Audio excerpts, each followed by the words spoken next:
आप कैसे हैं? ठीक हो ना? तो चलो सबसे पहले हम अपनी उर्दू की किताब खोलेंगे। उर्दू की किताब में मोटरसाइकिल ये नज़्म है। इस नज़्म को हम ज़बानी पढ़ेंगे।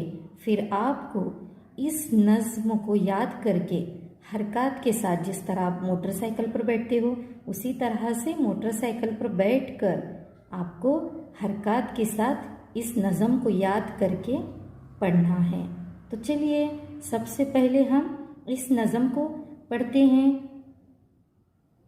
गौर से सुनना है।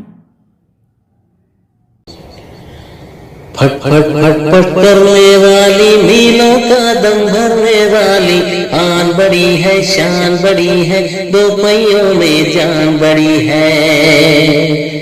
फट फट फट फट करने वाली, मीलों का दम भरने वाली, आन बड़ी है शान बड़ी है, दो पहियों में जान बड़ी है। जंगल बस्ती शोर मचाती, सड़कों पर है दौड़ लगाती, दाना चारा कुछ नहीं खाती, फिर भी कोसों दौड़ के जाती। थक जाने का नाम नहीं है, बैठे रहना काम नहीं है, सरपट दौड़ के जाने वाली, झटपट काम बनाने वाली। फट फट फट फट करने वाली, मीलों का दम भरने वाली, आन बड़ी है शान बड़ी है।